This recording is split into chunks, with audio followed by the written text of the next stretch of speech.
This is my first video of my channel Story Sura. Today I have come with the story The Story and the Song. It's published by our favorite Karadi Tales, written by Mansi Subramaniam and illustrated by Aishwarya Sankara Narayanan. This story is about a girl, Parvathi, who keeps a story and a song to herself and doesn't share it with anybody. Let's find out what happens.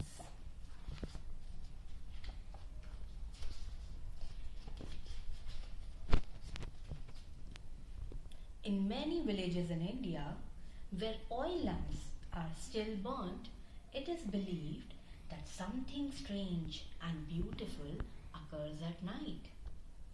When the lamps are lowered and the flames are put out, they say that the lamp flames visit the local temple to gossip about the happenings of the day. Once, one such small village in Tamil Nadu was full of festivity. They were singing and dancing in excitement everywhere. Wonderful food was prepared. A huge pavilion was decorated. Everyone brought out their finest clothes. The children were too excited to pay attention in school. The whole village was a riot of colors.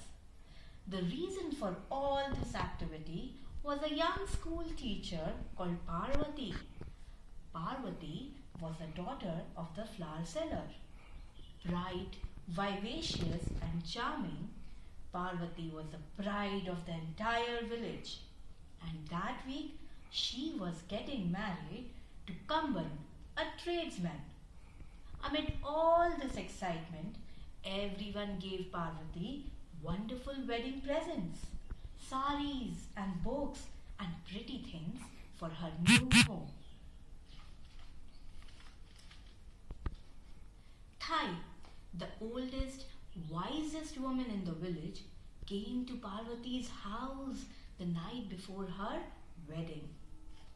I am not rich, Thai said to Parvathi, so I cannot buy you anything, but I will tell you a story and teach you a song, and they will keep you company. Share them with everyone you know. After all, of what use is a story that is not told and a song that is not sung? Thai stretched her old legs and leaned against a wall. She began her story. The air grew still. Never before had Parvathi heard such a story. She listened with wonder to Thai's voice that rose and fell along with the story.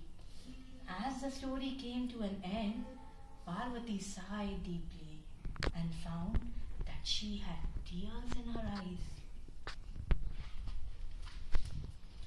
Even as Parvathi sat there, her heart, her imagination soaring, Thai began to sing a song.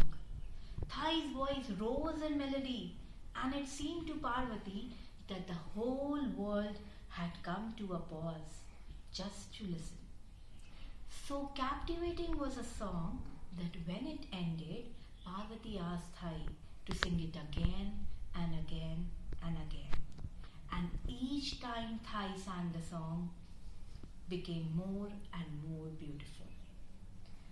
Remember to share the story and the song, Thai reminded Parvathi as she got up to leave. I will, Thai, Parvathi promised, and she meant it. After the wedding, Parvathi went to live in Kamban's house, which was by the riverside. It was a small house with a thatched roof. Parvathi decorated the house beautifully with the charming new things that she had received for her wedding. Now Kamban too had received many wedding gifts. Among them was a wooden betel nut crusher and small carved box to keep his betel nuts and leaves. These became his prized possessions. He kept them safely by his bedside and used them every single day. Parvati found that her new life kept her completely occupied. She continued to teach at the village school and began to help Kamban with other things. She did his daily accounts for him. She wrote letters for him in her neat handwriting, and she always reminded him about the important things he had to do each day. With so much to do, Parvati completely forgot all about the story and the song.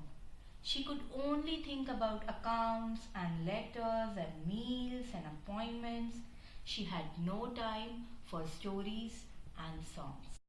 Meanwhile, the story and the song were getting bored inside Parvati. They wanted an audience, you see. They sadly sang together. I am a story I want to be told before I grow weary and old. I am a song I want to be sung while I am still lively and young. We are a story and a song meant to be heard, every note, every word. We are a story and a song no one recalls, surrounded by walls. We are a story and a song, a forgotten strain, an unsung refrain. We are a story and a song meant to be shared. Why don't you care? Why don't you care?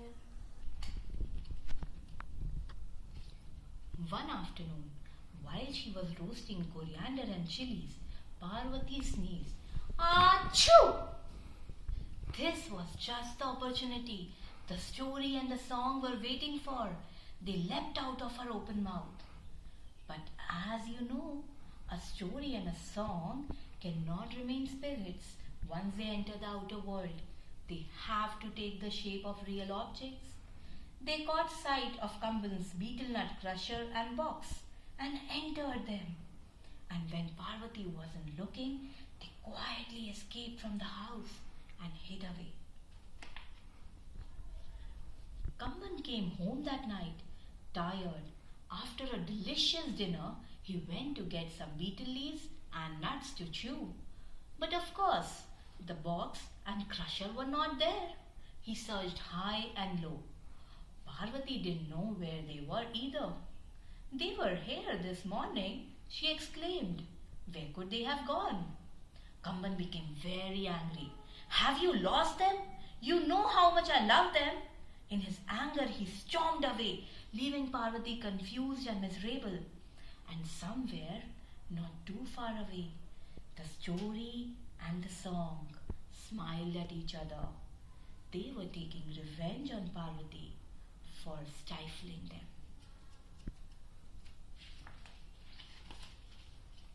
Kamban went straight to the village temple as he always did when he was upset about something. And as he was entering the temple, what did he see? The lamp flames, of course. They had all gathered together at the temple as usual.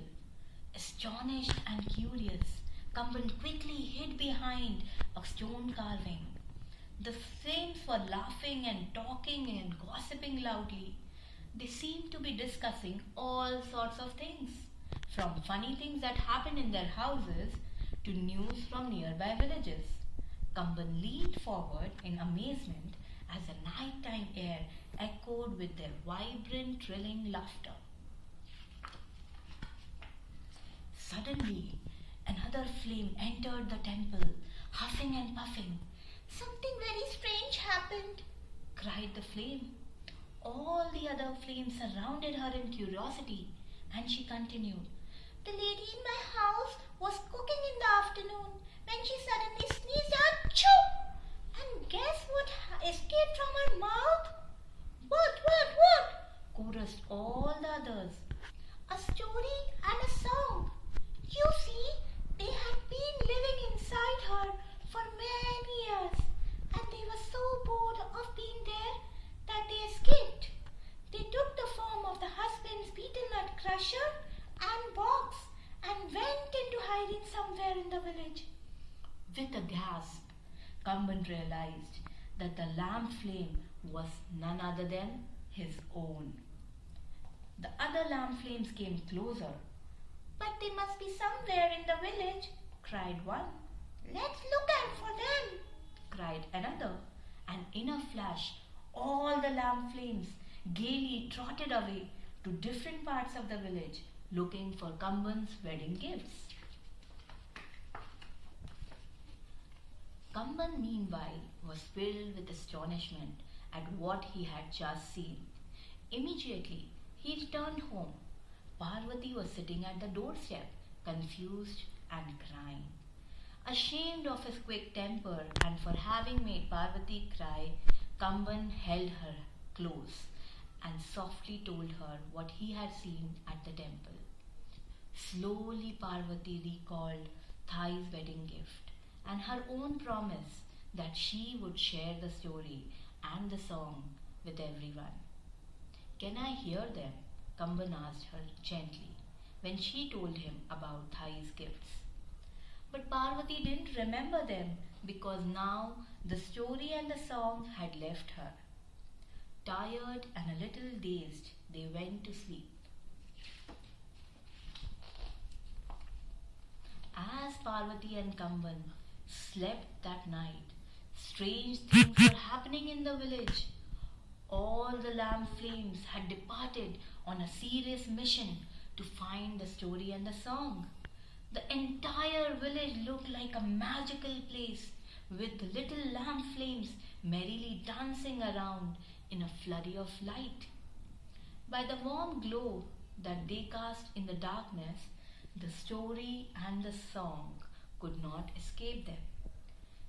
The lamp flames found them hiding by the riverside from where they could see into Parvati's window. The band of good-natured lamp flames convinced the story and the song to forgive Parvati and return to her. The group of mysterious spirits quietly crept into Parvati's house through the window that night.